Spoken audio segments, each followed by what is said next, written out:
Good morning, everyone, and welcome to the official beginning of the 2024-25 school year.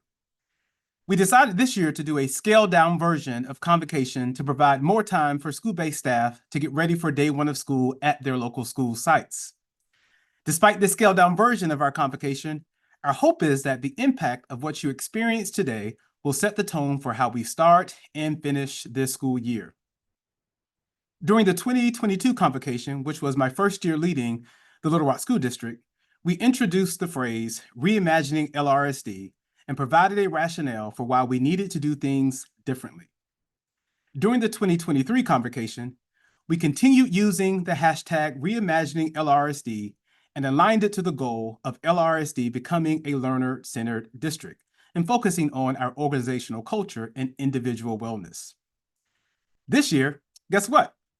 We are continuing our focus on reimagining LRSD to be a learner-centered district, and we're here from a leader who has taken his district on a 14-year journey of transformation, making students the center and focus of their district's operations.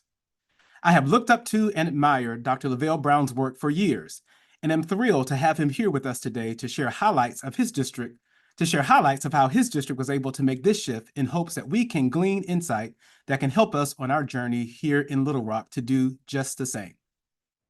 We've shared information about Dr. Brown's background with you already, so we're going to jump right in and allow him to introduce himself and share his story with us. As you are listening, if there are burning questions you'd like to ask, please use the QR code on the screen to send us your questions. We will have about 20 minutes for Q&A at the end of his presentation. We may not have time to address every single question, but we will do our best to combine like questions and topics to allow him time to respond to as many questions as possible. So without further ado, let's welcome Dr. Luvelle Brown, Superintendent of Ithaca City School District in Ithaca, New York. Let's welcome him virtually to Little Rock, Arkansas. Dr. Brown, take it away. Hey, no, Dr. Wright, thank you so much for this wonderful opportunity to share and to learn. And I love the t-shirt, by the way. Please send me one. That's awesome. And to all the folks who are on the call today, thank you. Thank you for logging in. Thank you for being here. Thank you for being educators. Just thank you. I'm hoping to share many stories today and hopefully some lessons learned, and you take some things from this conversation this morning. But most importantly, if you don't take anything from what I share, just take this one instructional strategy. See, begin every conversation, particularly with our learners, our youngest learners, with a thank you. Thank you for being here. And I've been doing that now for many years. I have a twin brother. For the folks who really know about me, I have a twin brother. Now, my twin brother doesn't look much like me. He's about Dr. Wright's height. And if you ever meet me, you'll realize I'm not that tall. But my twin brother is very tall. He has all of his hair still. He's very good looking. See, we're fraternal twins, if you know what that is. But we're twins, all right? And we grew up in a small town in central Virginia. And at graduation, our high school graduation, my twin brother and I were there. Unfortunately, 8 of our closest friends and our cousins, folks, the other 8 young men that we grew up with were not there. My twin brother and I are the only 2 of our cohort of 10 that are still alive. And that's a conversation for another workshop. But I shared this week, we made it to graduation, which was a win because we were the first young men from our neighborhood to have graduated high school. And a person showed up to graduation, and he came at the time with a special award. And he gave it out. We were embarrassed by the award at the time. And he mentioned it to everybody in attendance. He said, in this country right now, there are 2 students who've earned perfect attendance, not just perfect attendance as high school seniors, but perfect attendance from pre-K through high school. See, my twin brother and I went to school every single day, y'all. I know that was pre-pandemic, pre-COVID protocols, all that stuff. My mama sent us to school every day. We were poor, and it was dangerous where we lived. And she said you had to go eat, and you had to be safe. And we liked school. And we went every single day, y'all. And my brother and I are now writing a book about how we survived that time and survived school and thrived. And the most impressive people we've ever known did not. And the title of the first chapter is Thank You. Thank you for being here. You see, we went to school every single day and no one ever said thank you. Thank you for showing up. I see you. I love you. We just never got that. And it would have made a big difference had we done that. Uh, so if you take nothing from me today, just start every session with a thank you. And watch what happens. The folks who've been doing that with me the last few years, they write me later, they send me notes, they hit me on Twitter. It's like, it made a significant impact on the relationships we're building. It matters. And in a time post-pandemic where young people have showed us that they can be anywhere they want to be or choose to be, even though they're supposed to be with us, just like y'all, for you to be here today and not multitasking, because we got a lot to talk about now. I'm asking for your engagement and your attention because what we're talking about right now is important. And I could argue, as I've experienced through my lived experience, it's more important than attendance rates, grades, or graduation rates. This is about life and death. What we're talking about right now is about love, and love is important. You see, I'm hoping I can share some images and some slides to sort of tell this story. And again, thank you, Dr. Wright, for this wonderful opportunity to share and to learn. Hopefully you see something on the screen right now, Dr. Wright, you see some things right there. Those are just ways you can reach out to me. Let me know what you're thinking, questions you may have, visits. We've had visitors in my school district from all over the world. I've been in every school, I've been in every state in the country and 19 different countries over the last 5 years, engaging in this discussion. And I'm happy to be with y'all virtually today. You see, as I prepare to walk into a space, as my mama and daddy taught me, you got to be twice as good to get half a chance. I do my homework, I read, I do a lot just to be prepared to step into a space. And it's important. And it shows humility, it shows empathy, it shows love for you. I love y'all.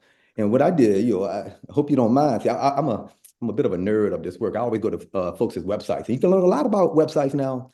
And it's fascinating to me how many folks in an organization don't go to their own websites or don't spend much time. You have a good one. Now, just shout out to your communications team or whoever's putting it together, and Dr. Wright for your leadership.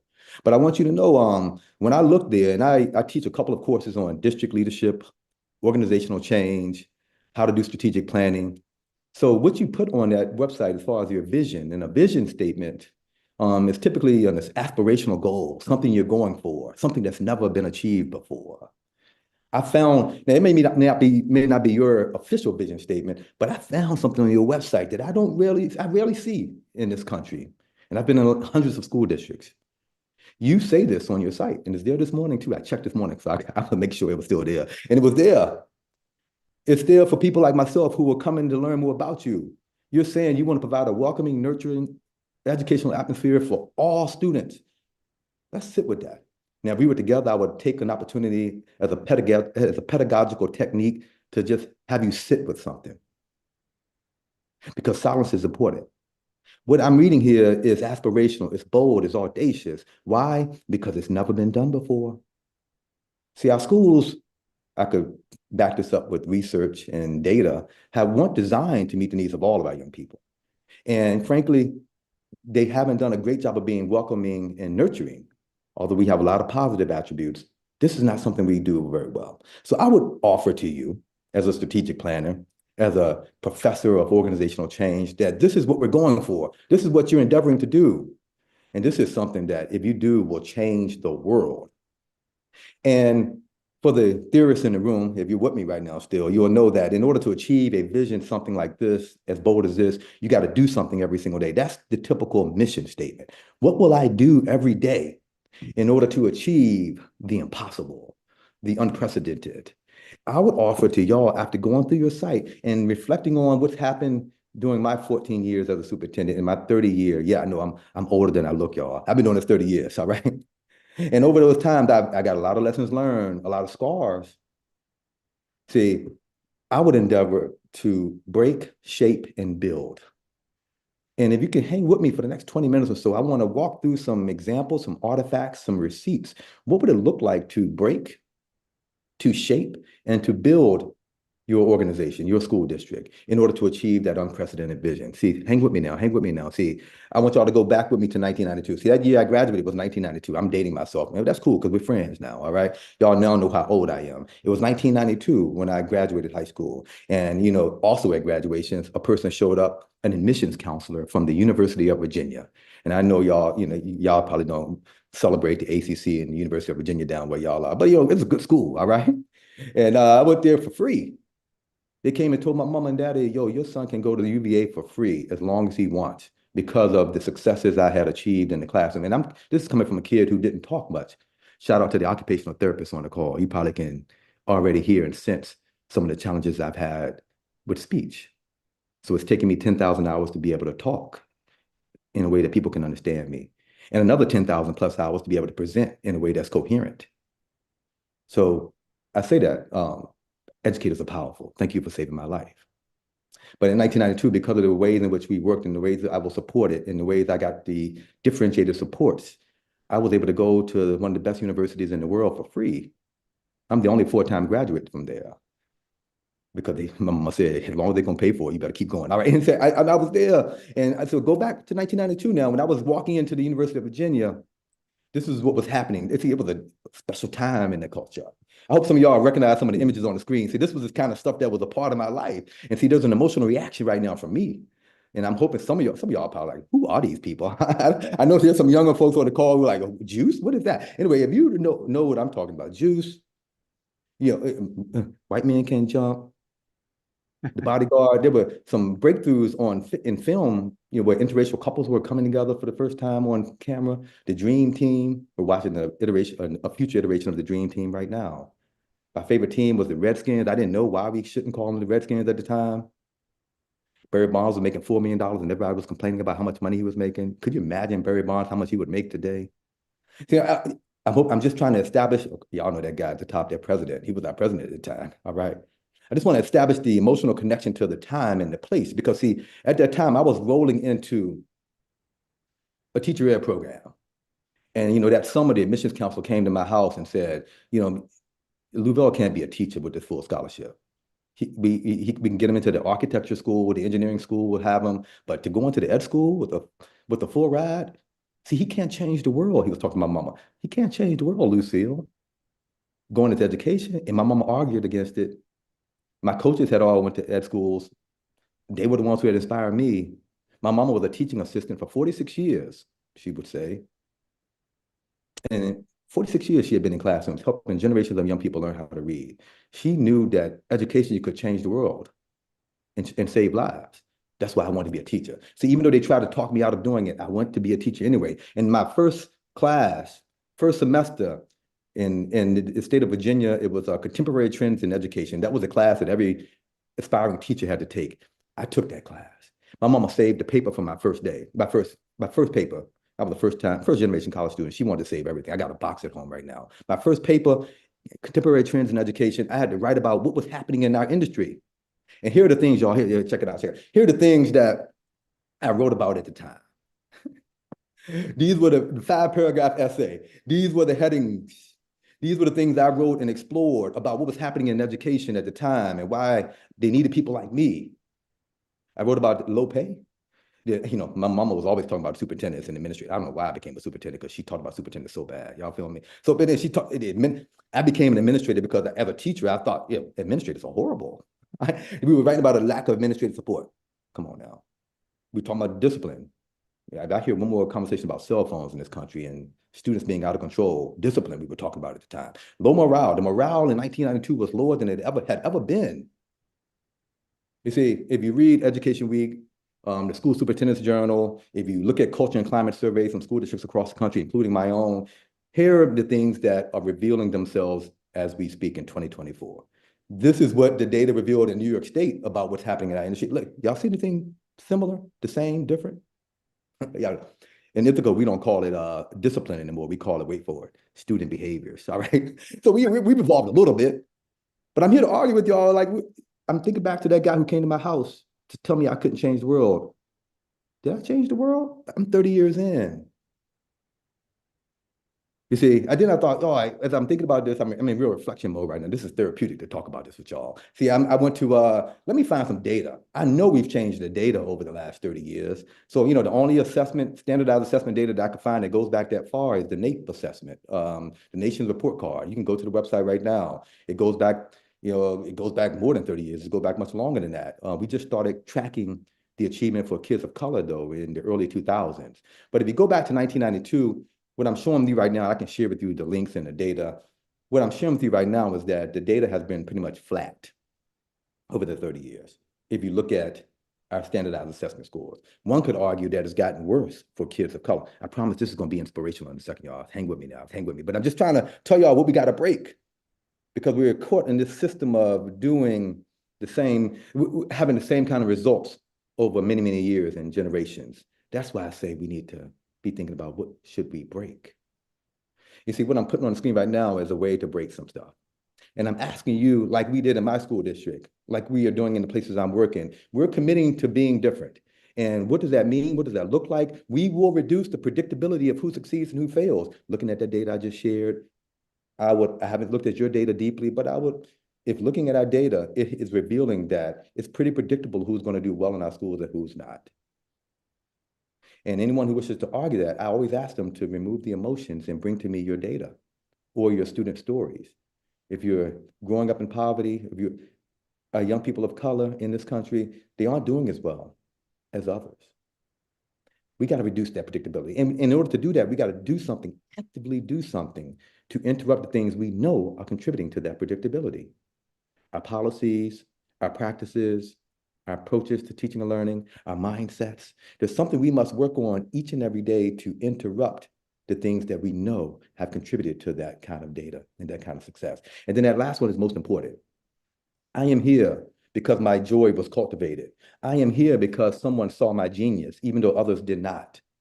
See, as a kid who couldn't talk much, I remember going to bingo matches with my mama on Tuesday nights because she would go to Board of Supervisor meetings and Board of Education meetings every Tuesday to talk about the stuff that's on the screen, because the kids on her row were dying. And she wanted us to do something as a community to interrupt it. So she would go to those meetings. But before those meetings, though, she went to play bingo. And she took my brother and I to every bingo match. And we would sit there and play. And one night, Miss G, who was my mama's partner now, who played with her every Tuesday, she's a teacher in the school district, she said to her, Lucille, he can move his hands and use his eyes better than anybody I've ever seen. He's an expert communicator. We will get him the support to teach him how to talk, Lucille. See, she saw my genius and my joy. And she helped cultivate it through the way in which she made sure I was in the right classes, the way in which she asked folks to believe in me. Who are you recognizing today? What will you build into your curricular model to make sure you're representing the genius and the joys of all young people? See, here, this is the work right here. This is the work of my school district. This is what we've done for 14 years. Whenever asked, whenever challenged, we go back to this. Now we can call this, if I had more time, I would put the different headings at the top, because what we call this has evolved over time. It went from strategic planning, continuous improvement, future-focused schools. Come on now. At one point, we were calling it equity work. See, I don't care what you call it. People get caught up on language at times, but this is the work. And see, that's breaking. What will we do to break? And more importantly, what will we do to shape? Once we realize that we need to shift some things to meet the needs of all students, because our systems are working well for some. But if we want to do it for all, we got to break some stuff up. And when we break it, we got to shape it. And I'm offering to you that shaping has to start here. Now, I'm sitting on several dissertation committees right now. I'm helping grad students become doctorates. And the beauty of doing that is you get to see and immerse yourself in the most recent literature and research. I've been saying what's on the screen right now for 30 years, that every student benefits from an education that is multicultural, that allows for young people to explore the histories and cultures of all. When you immerse that, when you include that in the curriculum development, when you include that in the instructional model, the assessment model, everybody achieves more. The data is revealing that. We know this to be true. Well, I've been saying it, but people still don't believe it, all right? Now that I've sat on these dissertation committees, I'm looking at the research, I'm dangerous, y'all, because I can show you now where it shows up in meta studies. Anybody who wants to tell me that this is not true or that we shouldn't do it, bring your research and your data. Leave your emotions at home. And I say this more importantly, if not doing it well, I could call it educational malpractice. You see, because if we're going to talk about shaping, it needs to be a multicultural education. In order for it to be multicultural and to meet the needs of all the young people we serve, we got to focus in on these things here. Most importantly, the student voice and agency. I heard Dr. Wright mention student voice and focusing on student voice. What does that mean? As I say to folks all the time, everybody wants this right now. Everybody wants student voice and agency until they get it, all right? Because when you get it, they will come and they will speak out. And our natural reaction to that is to get defensive. And I'm saying to pump the brakes, slow down. Because see, here are examples of what student and voice and agency looks like and feels like. Yes, it's about young people being able to explore their identities as part of the curriculum. We've said that every lesson, every unit needs to have an opportunity for young people to explore something about themselves and others. That's identity work. And young people should have an opportunity to feel like they've mastered the curriculum. Seeing academic standards, doing that in an expert way by the facilitator, us. Having young people have a sense of belonging. How are we measuring that? How are we promoting it? How are we including that in all that we do? Making sure they're a part of it. That we've said over the last decade that young people would lead or be partners in every single thing we do. That's why they're writing policy at the board level. That's why they're helping us design curriculum. That's why they are a part of our evaluation model of both our curriculum and our educators. They are doing the walkthroughs with our administrators. They're giving teachers and everybody feedback each and every day. See, that's voice and agency. And we're paying them. We were breaking state laws for a while, but now we figured out how to massage the state laws to pay our students. Because a young person came into me, like, Dr. Brown, for generations, systems have benefited from the talent and the expert and the work of young people who have been marginalized, particularly our Black and Brown students. And we haven't gotten compensated for that. What would you do differently? If we're going to be building your curriculum, if we're going to be leading professional development, you better pay us. So we did. That's student voice and agency. I hope y'all hear it. You see, and then there's the academic standards. All right, so we have built a curriculum model. I'll send you the link later. You can go look at the examples of case studies. It used to be called project-based learning, and it's evolved now to being called case studies because a good project is about working across disciplines, solving a problem that's relevant to the local community, something that is going to involve some field work and field experiences. Yeah, that's cool. And our work has evolved from building bridges on our wilderness trails to, hey, if you really asking people what they want to solve, they will tell you. And in our community, they want to solve issues around ableism, sexism, classism, racism. See, those are topics that are important to the young people we serve. Now, how will we respond? By building out a curriculum model that includes projects and case studies that allow folks in our classrooms to work on those issues. And see, every day, I have people push back and say, I don't know if that's connected to the academic standard. I'm going to show y'all where it shows up in a second, all right?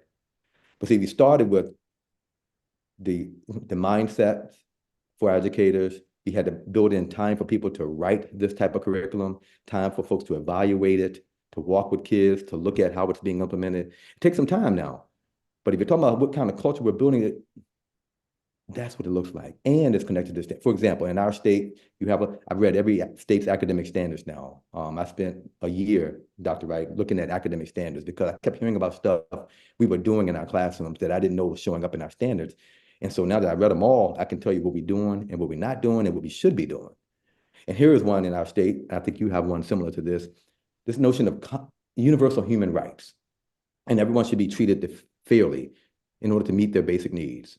See, in our state, with that third grade standard, we had some third graders write a book. And they wrote a book about voting rights, which is a human right in our country. And what they learned was that in our country, not everyone has equal access to voting. And they came to a board meeting to present their findings and to share their book. They're published authors, by the way. And they said to me, Dr. Brown, if voting was such a fundamental right, why do we work so hard to take it away from people? You see, here's another one right here. See, the citizens of New York State, and you have a standard similar to this one too.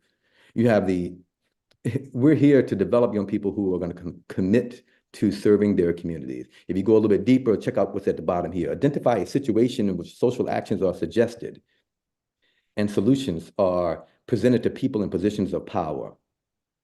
Now, if you really unpack that language in that standard, and I don't want to say it too loud because some people don't like to hear it in schools, but that's called activism.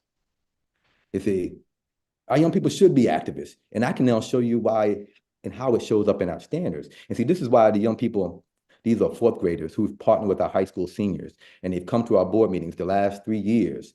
And it was a part of their case study in their project that was connected to the academic standards, where they came and they said, Dr. Brown, here's the academic calendar when we go to school, when we don't go to school. And here is your policy on how you're going to meet the needs of all kids. We call it an equity policy. You have these two documents, Dr. Brown, that are irreconcilable. And they presented to us how, of the young people that are at the top and the young people at the bottom, how most of them represent the they represent the great diversity that exists in our school district. And they said, Dr. Brown, some of us are in school on all of our religious holidays. And some of us have never been to school on a religious holiday. And they went through 4 or 5 other ways in which the academic calendar, when we go to school and when we don't, was oppressive or marginalizing certain groups of young people in our schools. I don't know when the last time you thought about the academic calendar, but these babies are.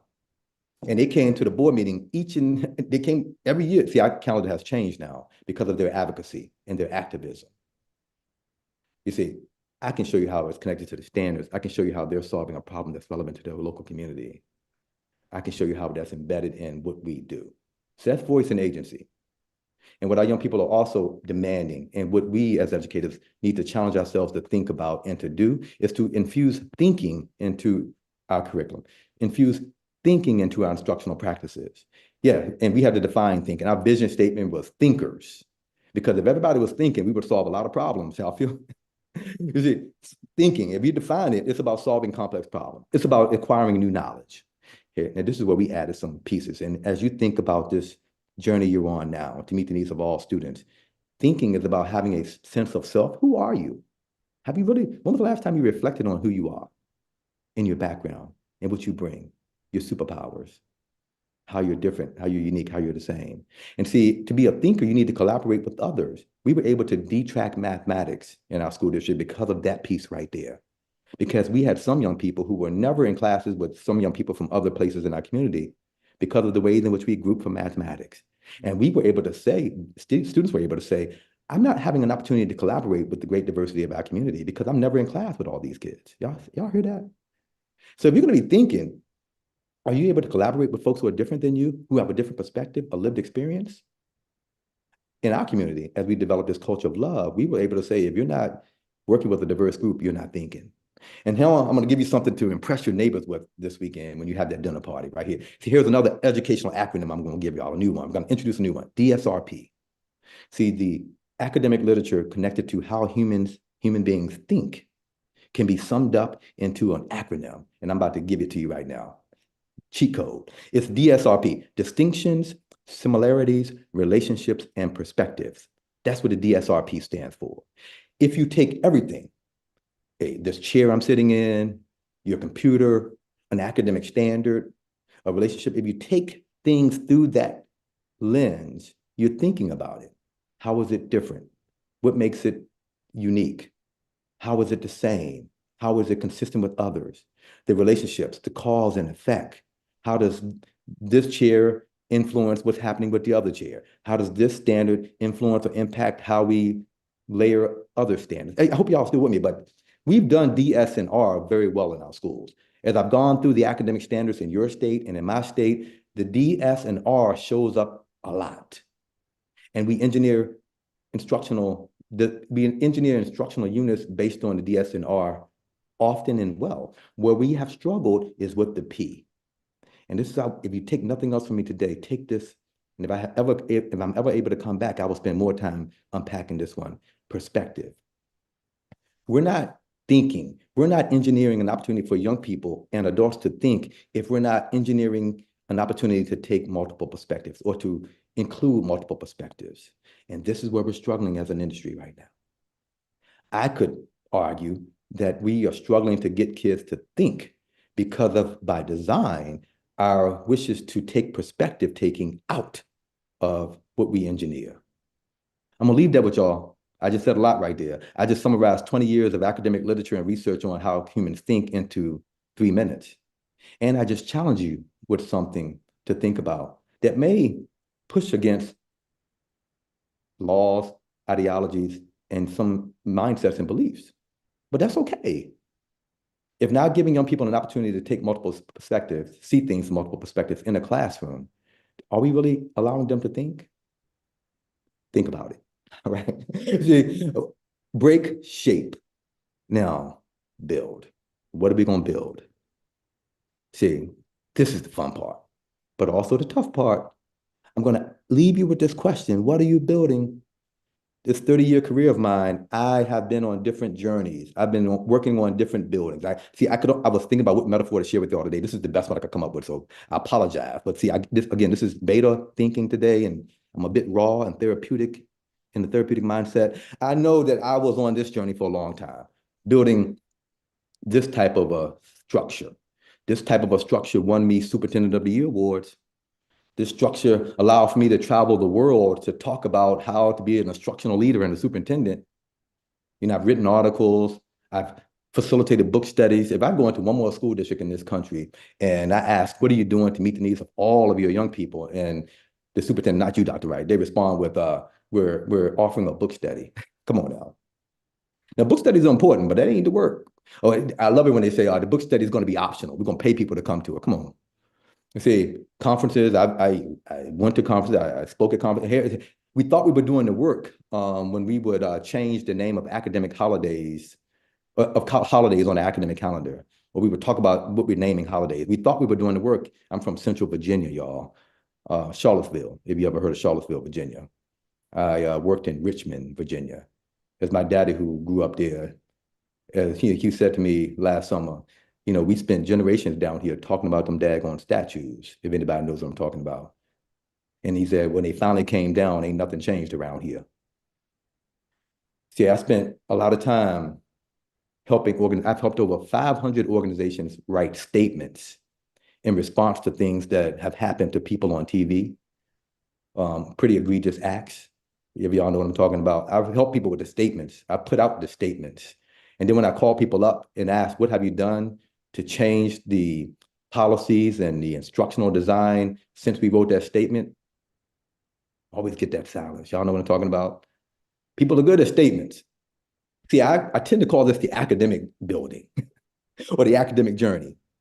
It's important.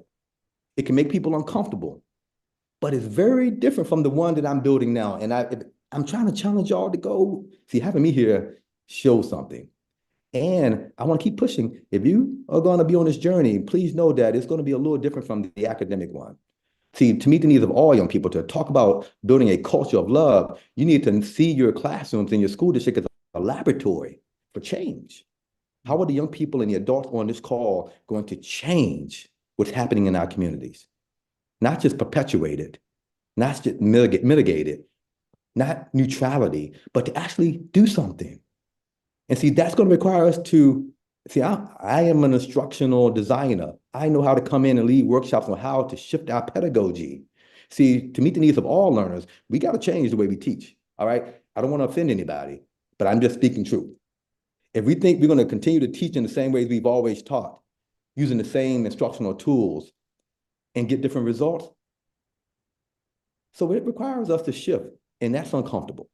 And see, here it is, policy. See, most people think about the Board of Education policies. Yes, those need to shift, and we need to look at the wording. But when I think about policies, I'm thinking about the habitual actions done unto someone or something. Those are the rules in your classroom. Those are your school handbooks.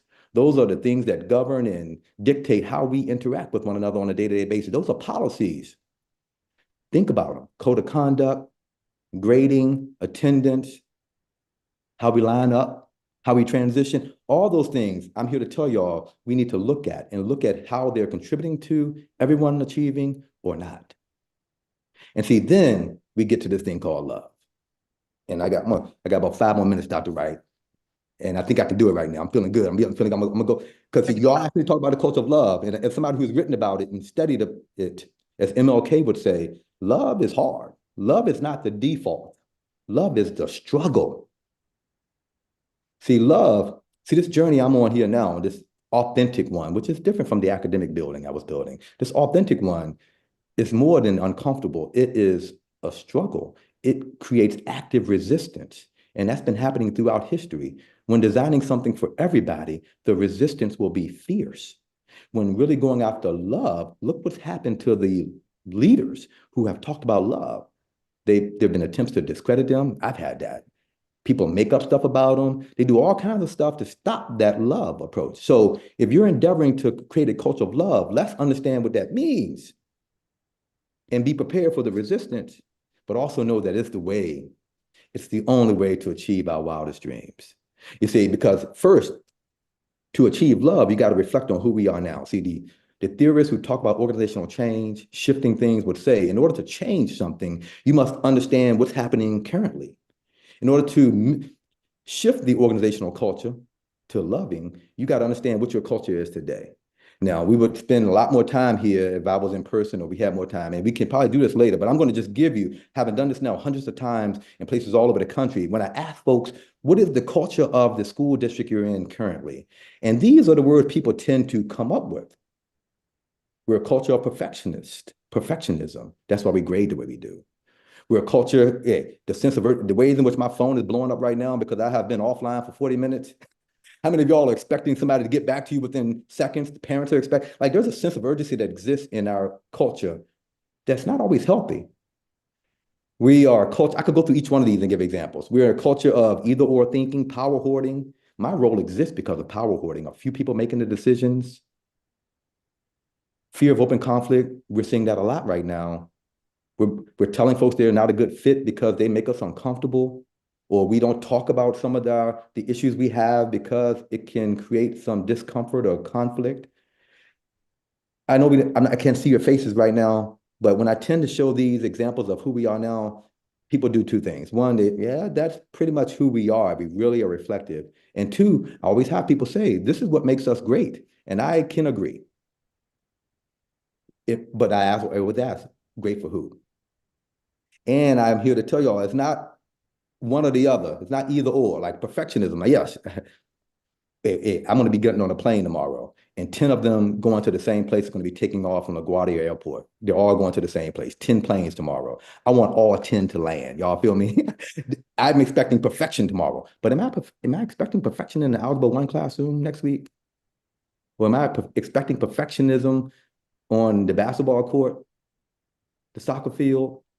And see, if you put these words here and you reflect on what these words mean, love, what does love, I always ask folks to think about how do these characteristics show up in your individual lives? Do that work first. And then how does these characteristics show up in the organizational DNA? I know I struggle with forgiveness. That's why I'm always in a good mood. I rarely release the grudge. I just sort of ignore people. That's not good for a leader. But also know that we struggle as an organization at times to forgive. We suspend still. We suspend based on some things we know are biased behaviors. See, can we say we're forgiving as an organization when we do those things, when we give zeros? See, I'm going to give you this right here. I'm going to ask you to think about. On your left are the characteristics that I would present to you dominate our current culture. And we will never completely eradicate those characteristics from our DNA, and nor should we. But I am asking us to shift and to offer alternatives and not think about either or binary thinking. And when thinking about how to apply an antidote to perfectionism, it's going to be forgiveness, a sense of urgency, patience. I hope you see, because I'm doing this quickly now, and this is years worth of research and writing, and we unpack it in my book. Love is the antidote to a culture that we know is contributing to inequitable results, or we know is marginalizing certain populations of young people, or we know is not built for all. I'm asking for you to think about love in that way. See, that was heavy there. See, that was heavy, Dr. Wright. And I hope I've given you a lot to think about. Hope I've given you some things to do differently tomorrow. Thank folks for being here. Think about your curriculum in different ways. Some things we could be doing for the next year. Some things to be thinking about over the next. See, this is a 14-year journey for me in one school district, and we are struggling with that love every single day. And I can say to you, I'm bald now because of it.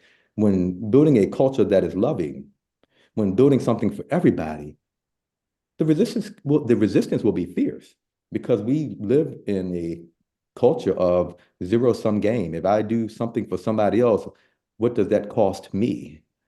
And when you have that kind of thinking permeating the communities we live in, doing something for everybody is going to face some resistance. And what do you do to that? You do it anyway.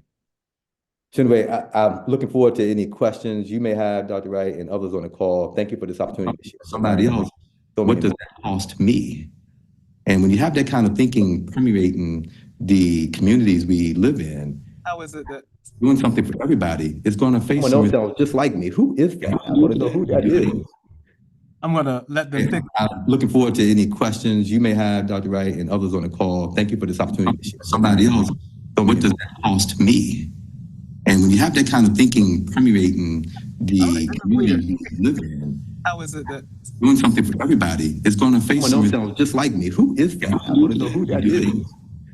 I'm gonna let them think? I'm looking forward to any questions you may have, Dr. Wright, and others on the call. Thank you for this opportunity to share. Somebody else, so what does that cost me? And when you have that kind of thinking permeating A second. Hopefully we can get this.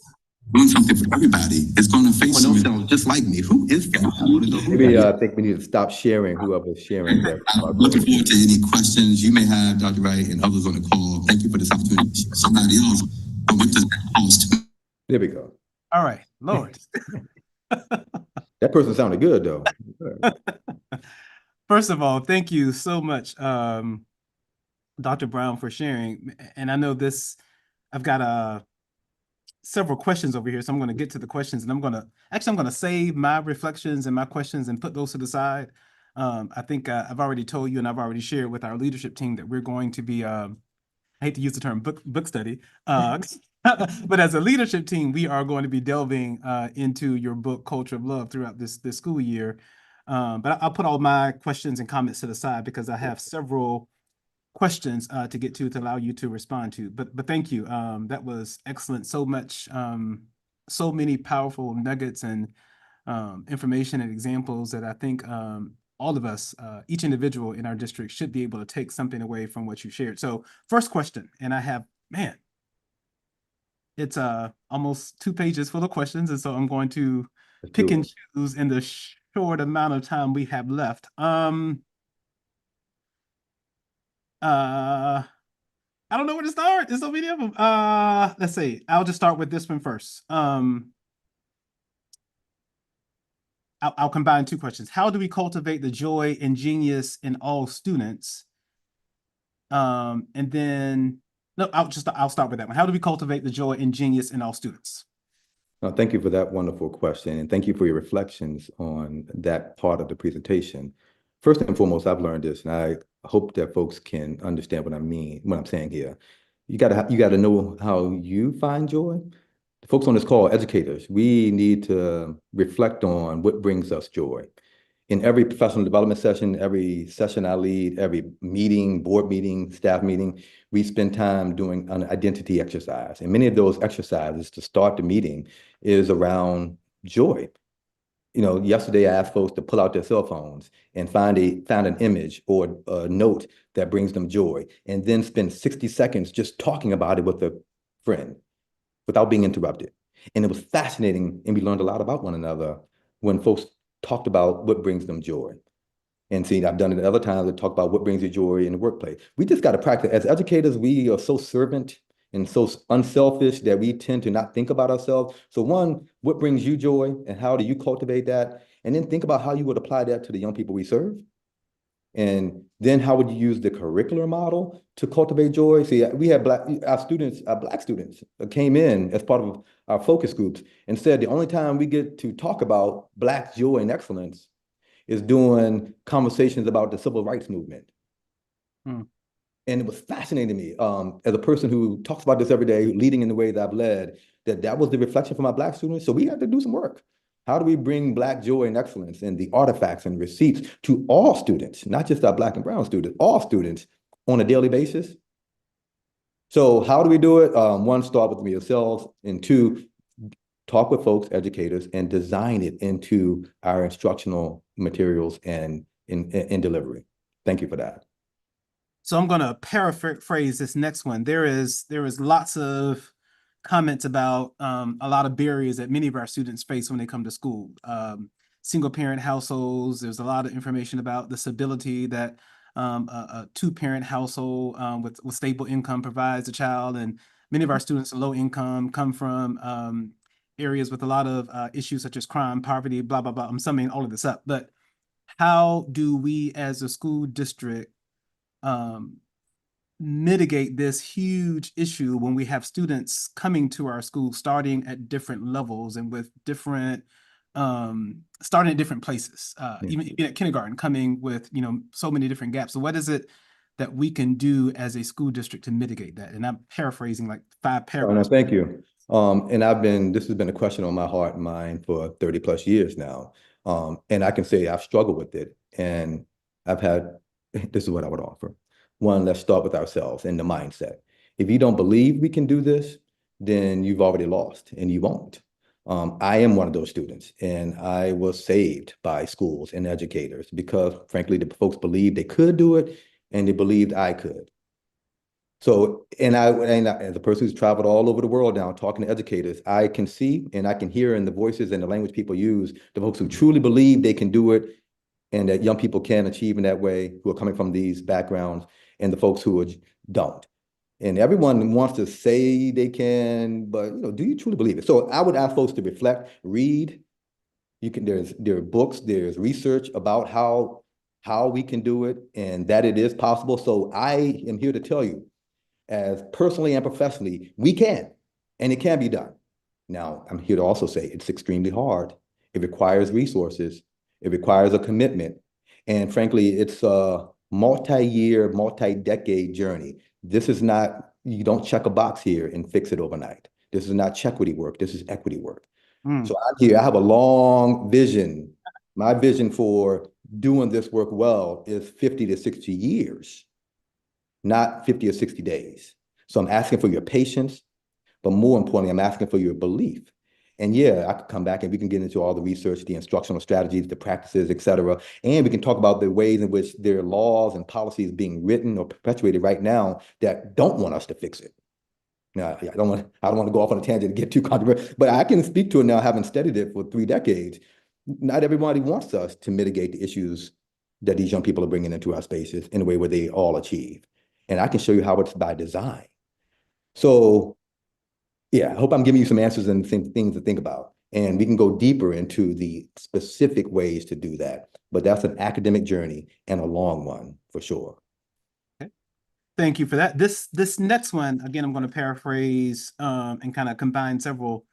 So as the voices for change, you know, organizational change, we need to do things differently. We need to shift. We need to reimagine. As these calls for change becomes louder and louder, they sometimes have a tendency to dampen the inspiration of employees within an organization. So how do you continue to push for change that we know that is needed, but also leave room or provide space to inspire your employees and not to become overwhelmed or negatively impacted by continual calls for change?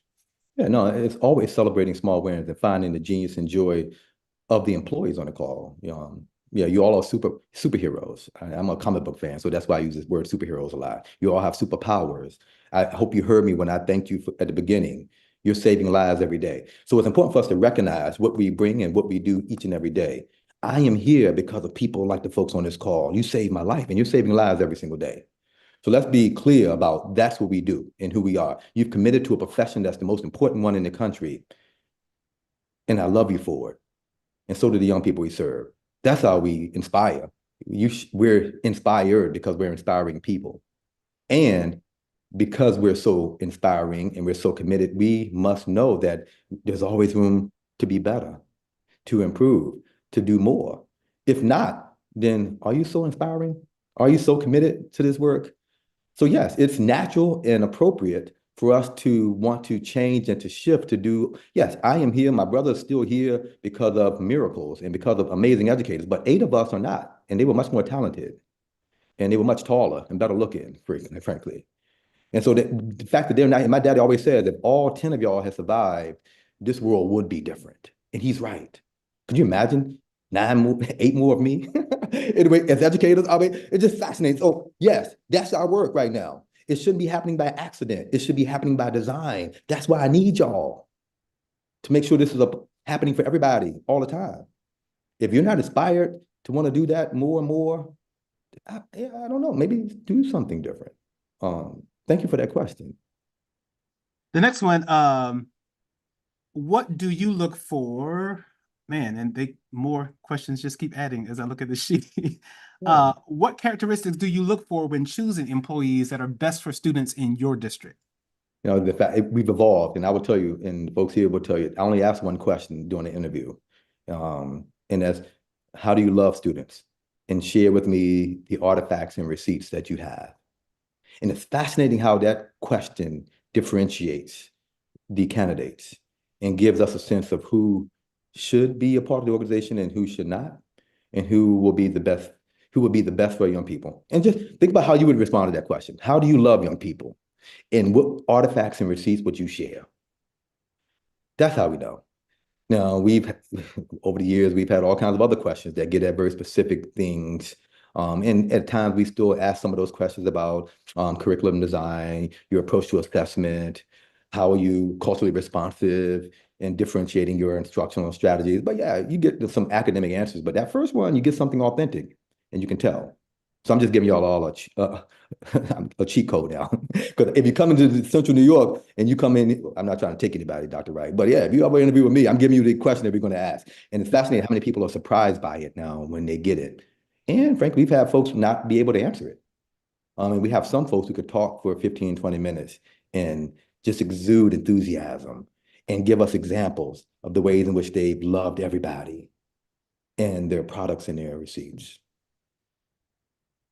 Well, I like this question that I just saw pop up. I was going to ask something else, but I'm going to ask this. The narrative that Dr. Brown has written about and speaking fits so well with the vision for one of our new schools that is opening up this year, Lacey. And so the question is, I just lost my place. What advice would you give to the leadership to help staff mid-year when they are in the weeds with difficult behavior and challenging experiences to remind them of this vision and renew their purpose? A couple of things. Well, most importantly, invite some students into your grade level, department, and/or staff meetings, just to share reflections. We did something a few years ago. We asked all young people to take out those devices and record themselves for 60 or 90 seconds, reflecting on their experiences. And it was fascinating what we got back. We got a lot of positive things. And in addition to the positives, we got some things that young people wanted us to work on. We didn't tell them to give us positive or advice on what to do different. We just asked them to reflect. And it was fascinating what they shared. And it was inspiring. So mid-year, bring in young people. Now we have them come to staff meetings. We have them lead professional development. Just bring in some students to talk. And it will be inspiring. And it will reconnect you to the weeds, because the weeds are important, but it will also reconnect you back to your purpose and the work you need to do. We brought students to board meetings because our boards tend to, don't y'all share this now, tend to get into the weeds, all right? Or want to do things that boards shouldn't be doing. And at that time, we bring in students to remind them of why governance work is so important. So I would do that student work first. I would take some time to celebrate and find joy as a team, because sometimes as educators, we tend to lose sight of that, what's bringing us joy in our personal and professional lives. So not just mid-year, maybe every week, build that into what you're doing and make that part of the culture. Thank you for that response. We probably got time for two more. Yeah. So we talk a lot about being student-centered, but we also know that we need adults to facilitate the work in a school district. And so sometimes the term student-centered is off-putting to the adults or to the teachers who are doing the work. We use the term, or have started using the term, learner-centered in our district, because we're all learners, students and adults. But the question is, I just lost it. Can the culture of love be teacher-centered? Of course. Most of the work I'm doing now with that book is in private industry and with organizations with only adults.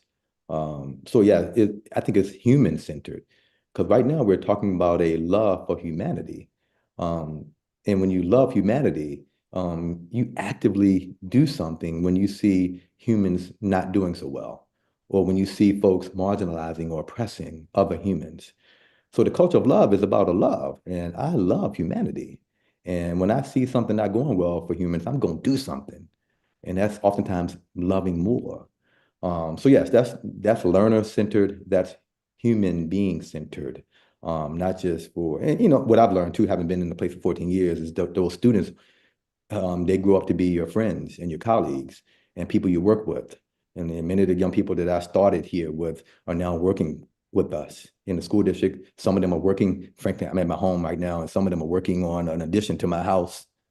Some of them I invite to my birthday parties. I go to their baby showers. So yeah, this is community we're talking about. I've always blurred the line between a student and an adult or a teacher. We're all in this thing together. All right, this next question, this is my question. Yeah. Be a little selfish for a minute. I know I know many of the changes you made in your district, and changes that have been made as a result of student activism. But can you share some of the actual policies or practices? You shared a little already, but some of the major policies or practices that have occurred in your district, as a result of student activism. Two that, you do Google search, you'll find out a lot about us. We always tend to spark national controversies or conversations. One, the code of conduct. Every school district in America has a code of conduct. And if we said students are going to lead the development of all that we do, policies, when it comes up for redesign, students are leading that conversation. And quickly we had to change the name of it. It went from being a code, because they said we only have two codes we know of, the penal code and the code of conduct, Dr. Brown, and neither one is good for us. And then they went on and as they explored their code of conduct, they rewrote it, and they partnered with our educators in our community to rewrite a code of conduct that's much more restorative. It still abides by state laws, but it is one that is about love and inclusion, not about exclusion and penalty. Now, I could spend more time and I'll share with you. I think it's a great example. That's a code of conduct policy, practices. Our young people came in and said, it's important for us to organize according to affinity groups. Heck, they gave examples of how we go to church on Sundays, which is an affinity group. So why is it that we can't organize affinity groups in schools and have conversations that are important? Now, we're not excluding anybody, just like we don't exclude people from church, but we're not excluding anybody from our affinity group, but this is for a particular group. And they organize day-long celebrations, instructional strategies, and units around their affinity groups. And I found it to be beautiful. It actually was instructive to our educators as we designed curriculum too. Now, some folks heard about that and had major issues with it. And now we're in active debates right now. Is that appropriate? I know it's appropriate, most importantly, because the young people have asked for it, they demand it, and they are building it. But the adults oftentimes are struggling with why it's happening. So anyway, that is an ongoing conversation. But again, students are leading everything we do. And oftentimes it pushes against the dominant culture and approaches, and there is the resistance and the controversies. And that's the conflict that's healthy from my perspective, not always destructive, constructive, not destructive. Well, Dr. Brown, we are almost out of time. I probably have room for one more question. But before I get to that question, there are lots of requests, and I hate to put you on the spot, but I'm going to do so because I think it'll be hard for you to say no, if you wanted to. But I've had several requests for this presentation to be shared with employees if possible. Well, I thought it was. I thought everybody was on the call. All right, of course. Please, now, please go for it. And follow-up questions are welcomed. Pushback, disagreements are welcomed as well. And I always ask folks, when you see this out of context or when you see this and you disagree, just remove the emotions and bring to me your data and your research and or your stories from the young people we serve. And I would love the debate and the conversation. I think individuals actually wanted your slides. And I will say the same.